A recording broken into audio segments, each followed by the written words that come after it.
Hare Krishna.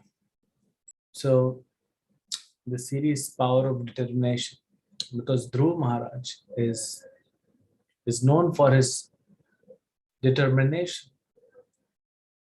The determination for what? That's the question. One should be determination, but for what? The purpose is more important than the means. So Dhruva became determined to achieve Krishna. Even though initially he became determined to achieve material benefit, but what happened? Eventually he wanted to achieve that kingdom or that material happiness from Krishna. So ultimately he became determined to attain Krishna. After 4 days, we are celebrating Janmashtami on Friday. So we should learn from Dhruva Maharaj to become extremely determined to attain Krishna. So Dhruva was insulted by stepmother who used harsh words. Then Dhruva comes to his mother, Suniti. And Dhruva Maharaj is told by his mother that you go to forest because you will find Lord Vishnu there. He starts from home and meets Narada Muni on the way. Narada Muni tests him and then instructs him to go to Vrindavan Madhuvan. Take 3 baths in Yamuna, make a deity from the mud of Lord Vishnu, and then worship and chant the holy name of Krishna. So he does that. Then he performs austerities. We discuss, and eventually what happens is after 6 months, he became so powerful because of his austerities. The entire universe was feeling the heat coming from his body because of the austerities. There was suffocation all over the universe. So then all the demigods, they ran to Lord Vishnu. And please protect. So Lord Vishnu says, don't worry. He is my devotee Dhruva, who's performing austerity, and that is why all of you are feeling that suffocation. I will visit Dhruva and calm him down. So then Lord comes and stands in front of Dhruva. Meanwhile, Dhruva Maharaj was standing on one leg, his hands folded up and closed his eyes. He was happily meditating on the form of the Lord within his heart. So we can say that Lord was captured by Dhruva in his heart. Dhruva had captured Lord in his heart. So when the Lord came, Dhruva, who was meditating, suddenly he couldn't see the form of Lord in his heart anymore. And he became perturbed, agitated. He opened his eyes, and what he sees? The same form, the same most beautiful, transcendental form of the Lord standing right in front of him. Imagine if you dream of something very beautiful, and you open your eyes, and that object is there. How would you feel? So Dhruva Maharaj was extremely happy. But Krishna standing in front of you, face to face, first time, like a shock. So he was like, he didn't know what to do. He was he was in a state of agitation. Hmm? Just 1 second.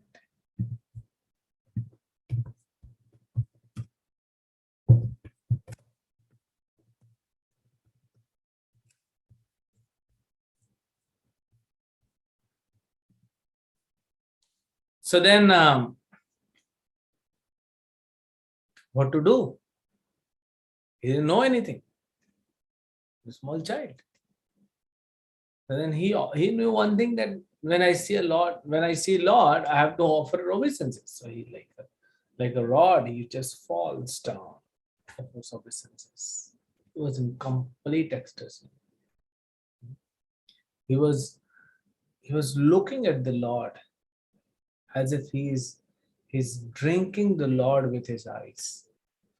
He's kissing the lotus feet of the Lord with his lips and embracing the Lord with his arms. Isn't it something, what we say now, out of the world experience? Thrilling. This is thrill. This is out of the world experience. This is, you won't find in this world. Only if the Lord is merciful, he comes and he actually picks you up in consciousness, and then you can see the Lord.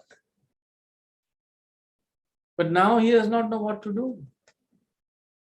He has not gone to school yet. He's only 5 years old, so he's not gone to Gurukul. He does not know Sanskrit. He does not know how to, recite prayers. What he's supposed to do? So he wanted to glorify Lord, but he does not know, so he cannot do anything. The Lord seated in everyone's heart, he understood that Dhruva wants to glorify me, but he is incapable. You can say one way. He's capable, but incapable in reciting because, it's a state of shock. Suddenly the Lord has appeared. I mean, what if you are taking darshan or rather rasa bihari in the altar, and suddenly, after you're absorbed completely, and someone taps on your shoulder. I say, Prabhu, let me take darshan. So absorbed. Huh? We don't get that absorption. We are far, far. Delhi abhi dur hai. So we are far. But suppose sometimes you feel so absorbed in the form of Lord, and someone taps, you don't want to pay attention. And then someone pulls you and turns you around. And you see the form you were seeing of Radha Rasa Bihari. They're standing in front of you.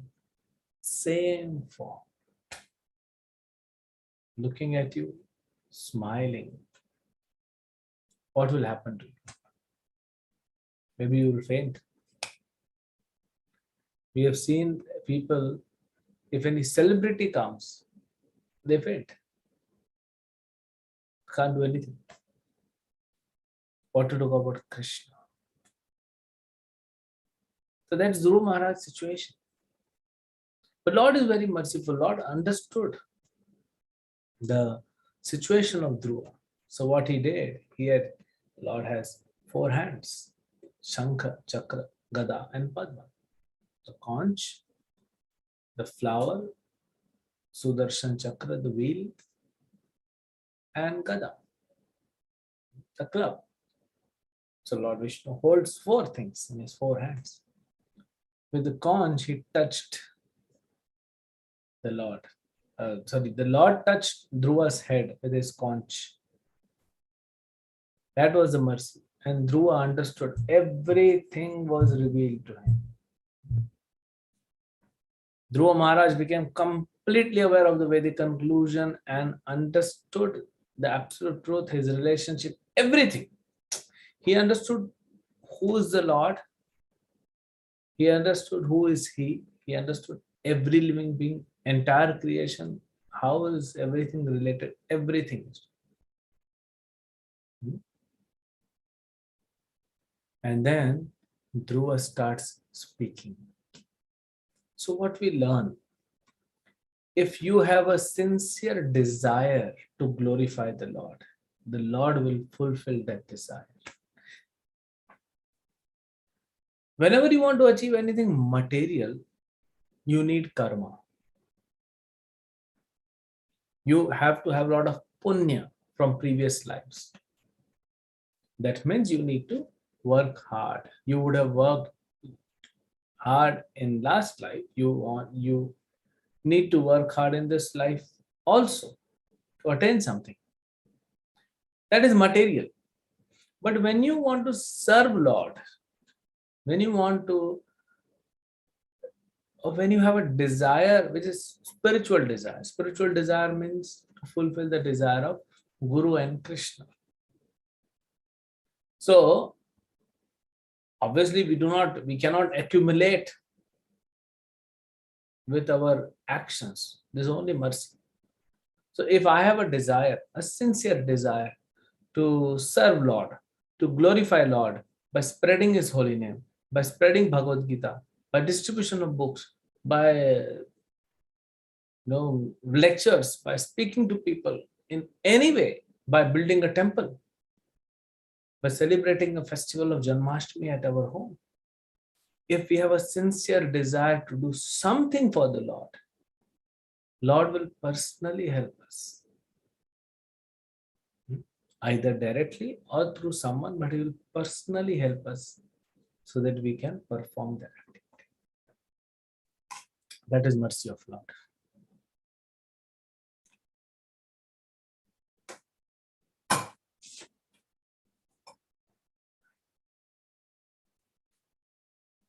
So that we can understand from this. So better to develop a desire to serve Lord than to desire for oneself. Even if you attain what you desire for yourself, that is going to be temporary. That's not permanent. So then Dhruva started his prayers. He said, "My dear Lord, you are all powerful. After entering within me, you have enlivened all my sleeping senses." So what happens? We have senses. 5 working senses and 5 knowledge acquiring senses. All the senses get enlivened separately. Eyes will attain its perfection. Ears will attain its perfection. Nose will attain its perfection. Mouth will attain its perfection. Tongue will attain its perfection. Every sense will attain perfection when Lord is awakened. So here Dhruva is saying, after entering within me, but Lord is already there. Now Lord is there. Krishna is there in everyone's heart. Why Dhruva is saying after enter? That means after getting activated. So is Krishna sleeping in our heart? No. He has a bedroom to sleep. He is awakened. He never sleeps. But we have become Bahirmukh. Bahirmukh matlab, Krishna is standing like this. We should stand and we both should talk. But we have turned our face other side of Krishna. That's Bahirmukh. We are looking outside. So when we turn our face through bhakti, then that is called entering, or Krishna is awakened, or we are actually awakened, but just to explain. So until unless Krishna becomes active in our consciousness, we are not getting completely purified. Krishna speaks in Bhagavad Gita and he says, Tesham evanukampartam aham ajnanajam tamah nashyami atma bhavasto jnana deepena bhasvata. O Arjuna, when I show my mercy, Tesham eva anukampartham. Anukampa means mercy. When I am merciful to someone, then what happens? Me, seated in heart of that living being, cleans all the dirt in his heart. How? Nashyami atma bhavasto jnana deepena bhasvata. By the torchlight of knowledge, I destroy the darkness in the heart of a devotee. So how How everything happens?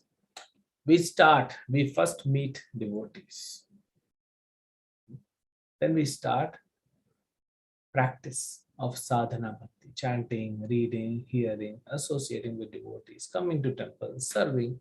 We do keep some activities we do every day. A little bit of heart gets purified. Then gradually we practice and the heart gets more purified. The more we chant, the more we read Bhagavad Gita, Bhagavatam, the more we read about Krishna, the more we hear about Krishna, the more we speak about Krishna, the more we serve Krishna, it's easier to cleanse our heart. Then what happens? Who is cleansing that? Actually, Krishna is cleansing. Not our sadhana. Our sadhana is our effort. So we are putting effort to please Krishna, and in return, Krishna is giving us a salary by cleansing the heart, which has become dirty. He cleanses the heart. And when heart is completely clean, that's called Krishna Prem. We attain pure, unalloyed, 100% Shuddha Krishna Prem. So it is by Krishna's mercy. Everything what is happening is Krishna's arrangement. We are not doing it. We have to just put our effort to try to serve Krishna, try to serve devotees of Krishna. That's how it will work. Then he prays, he says how you give knowledge, you are the center of the creation, you create everything, how you give knowledge. Then how your internal potency is working in spiritual world and how this material world is completely under control of your external potency. The potency, the energy which is running the show in the material world is actually your energy. You are the controller of that energy. So ultimately, you are the one who's controlling the show, not the energy, not the nature. Nature is controlled by Lord. So then he prays, and then he says that how, because now he's in front of Krishna. So he's saying people who are just running around for sense gratification, just to satisfy this bag of skin, we do all the things. He says they are definitely influenced by your illusory energy. Maya, the illusory energy of the Lord, has one role. That she convinces us that we are the Lords. I am the Lord of everything I serve. And then people do whatever. We know what is going on in the world. Everyone is thinking, I am the controller. When we are completely controlled, we're not controller. We're not a controller. You cannot control anything. Can you completely open your eyelids and just don't, close your eyelids for how many seconds you can hold? How many minutes? How many hours? We know when we are tired, when we are sitting in classes, when we are chanting early morning, then we can't hold it. Then the lightest skin is our eyelid. Can't do anything. And then we say we are controllers. How can we say we are controllers when we cannot control our eyelids? We cannot control our emotions. We cannot control our digestion. We cannot control our blood pressure. We cannot control anything in the body. And then we say we are controllers. Isn't it foolish? All over the world, people are saying they are controllers. Like, someone sent a message. There's one big person who died, Mr. Junjunwala, 62, young age. And he was an investor.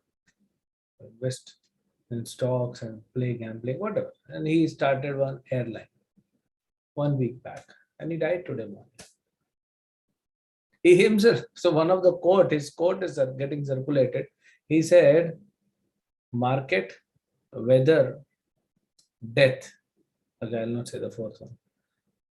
Nobody can predict these things. Nobody can predict. Uh, yeah, truth. He died. But while living, we think we are controllers. People used to worship him. Oh, if he is investing in some shares, that share will go up. Just his punya of last birth. That's all. If he himself is saying cannot predict, then how can people believe? So nobody can control. Sometimes flights, aircrafts, they are flying, goes out of control. One engine fails, or sometimes both engines fail. Cannot do anything. So that is how we know that we cannot control. But still, we're not getting convinced of this fact. Rather, we are convinced that yes, maybe I'm not able to control this time, but I'll control eventually. So that's how illusion. And Dhruva speaks wonderful prayers. We don't have much time, but we should read this section in Srimad Bhagavatam, 4th canto, chapter number 9, 10, 11, 12. 8th also. 8, 9, 10, 11, 12. 5 chapters. Read about Dhruva. Wonderful.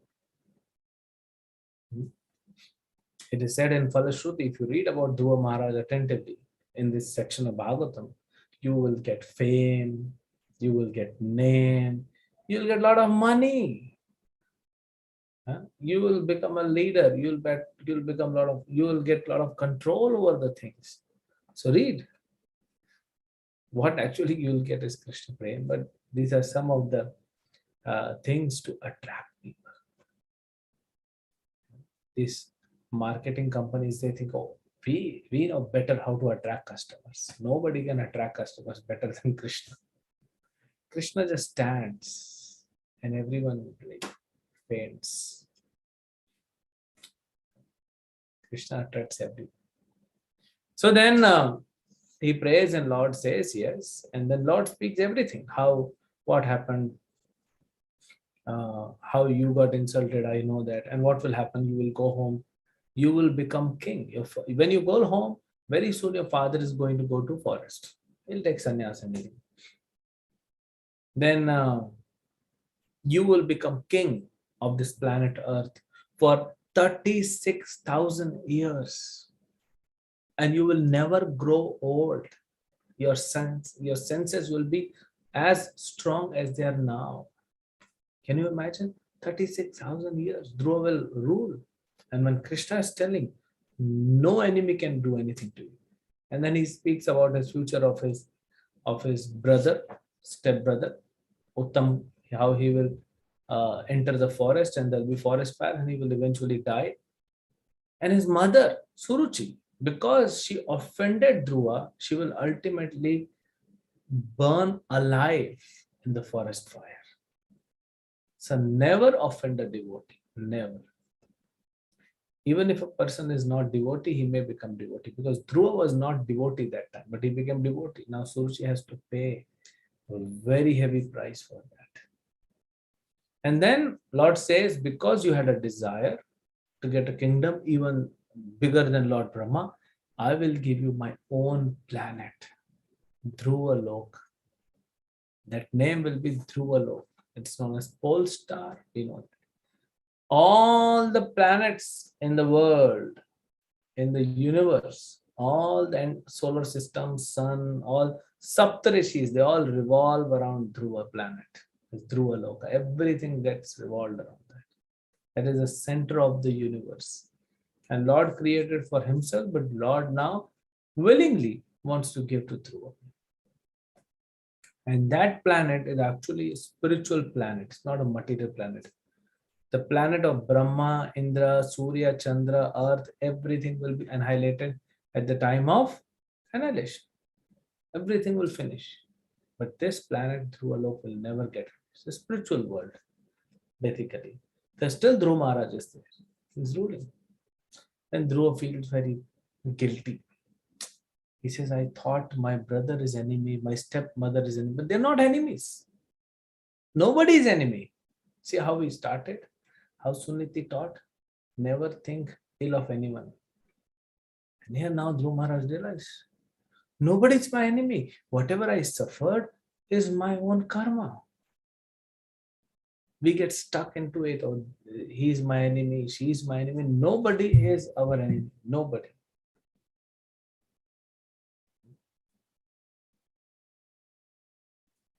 It's my own karma, and it's all mental blockages.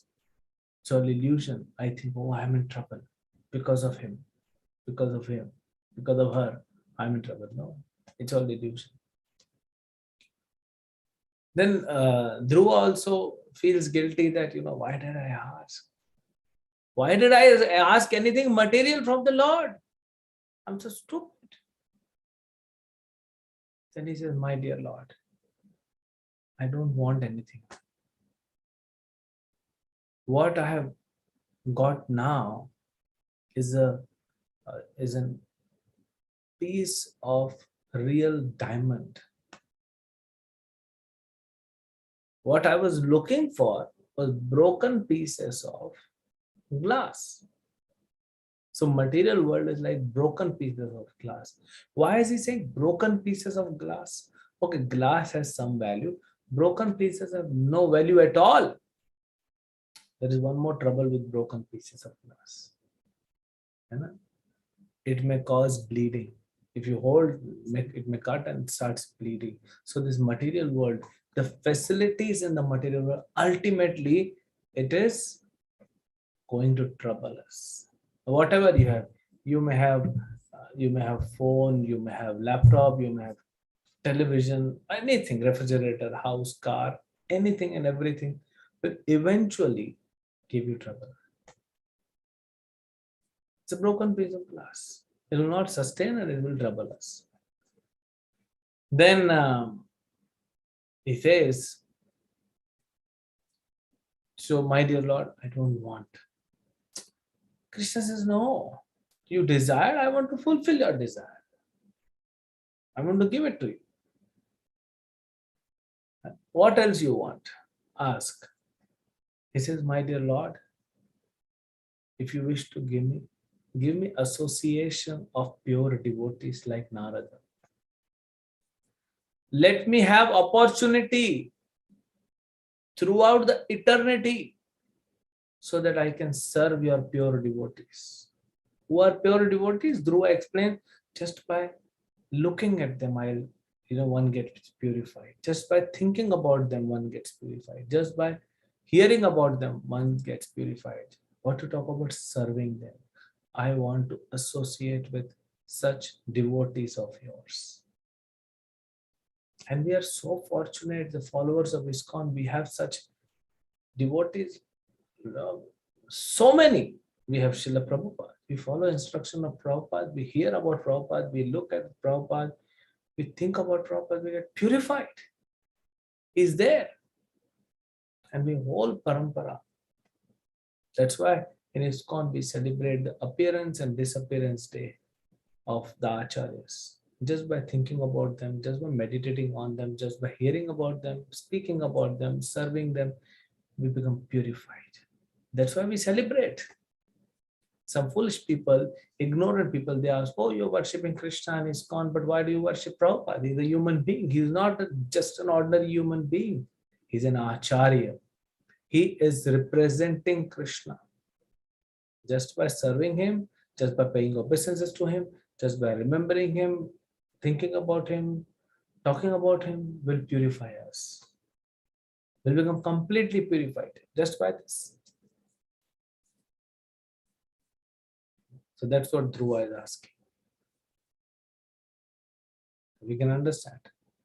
And eventually, Lord blesses him. Then Dhruva comes home, and Dhruva is about to arrive at the kingdom. Not even the kingdom. At the kingdom's gate. Not at the palace gate. And he is about to arrive at the kingdom gate. And the king goes to receive him. The queens, everyone. And now, because he's become completely pure, his stepmother loves him like anything. Because when you become pure, you don't hate anyone, you don't envy anyone, you don't have any enemy. And similarly, others also cannot hate you because you are pure. That purity will affect them. So now Suruchi, who's a stepmother who kicked out Dhruva practically out of the kingdom, she's crying. She's so happy to see Dhruva back. And Uttam Kumar, 3 years old, stepbrother, and Dhruva, they hug each other. And everyone comes home. Then father leaves. Then Dhruva becomes a king. And then the story continues. Then it continues how Dhruva actually kills Yakshas and all that. Wonderful. How Dhruva grows back. So just discuss few minutes. So Dhruva goes back to Vaikuntha. So the plane comes from Vaikuntha. And Dhruva's, after 36,000 years, Dhruva is about to board the plane, go to Vaikuntha Lok. The death personification comes. The death personified, huge man, the death comes. And he says, my dear Dhruva, you cannot go to Vaikuntha in this body. Please give up this body and go. And Dhruva says, why folding hands? If you are dead, take it. Take my body. But because Dhruva is pure devotee, nobody can touch him. And death is actually kneeling down, bowing down. And Dhruva keeps one foot on the head of death and then boards the plane. It's not arrogance, it's showing the power of bhakti. Even death is standing there in front of you, folding his hand. Cannot do anything. Dhruva boards the plane. So only by the means of bhakti you can conquer over death. There is no other way. Only by means of bhakti. And then Dhruva is asking this Vaikuntha-vasis who have come to take him. He says, so what about my mother? She showed me the way to go to Lord Vishnu. How can I forget her? When did this happen? 36,000 years ago. 36,000 years ago, Dhruva was 5 years old, stabbed the harsh words of his mother in his heart, and he goes to with his stepmother, and he goes to his real mother, and mother sends off him to forest, and everything was done by Dhruva. But after 36,000 years, Dhruva is remembering his mother. So we should always be grateful to people who actually are helping us in bhakti. We should never be, ungratefulness is such a worst of a quality. We should always be grateful to people who are helping us growing in our bhakti. And what happens to them? So these devotees of Lord Vishnu has come from Vaikuntha. They are saying, Dhruva, look far ahead. Your mother is already on the way to Vaikuntha in a separate plane ahead of you. Dhruva is pleased. See, mother made her son a devotee, and she goes to Vaikuntha before the son. So that is why all mothers, all fathers, all brothers, sisters, all sons, everyone should make everyone else a devotee. And Prabhupada very humbly, he writes, if I am also preaching Krishna consciousness to devotees, then my disciples, if any one of my disciples goes back home, back to Vaikuntha, then hopefully they will remember me and I will also go back. That's immense humility, unlimited humility of Prabhupada. Prabhupada is potential to take entire material world to Vaikuntha. What to talk about ego. So we should make others devotee. And then we will get opportunity to go back home, back to God. So that is why bhakti is known as all auspicious. It's all auspicious for everyone. Whatever we do, we should practice bhakti. We should never compromise with bhakti. So these are wonderful prayers of Dhruva. I have just given a brief synopsis, so you can read more and relish and practice it, so that you can also become powerful like Dhruva and go back to God. Hare Krishna. ध्रुव महाराज की जय, श्रील प्रभुपाद की जय.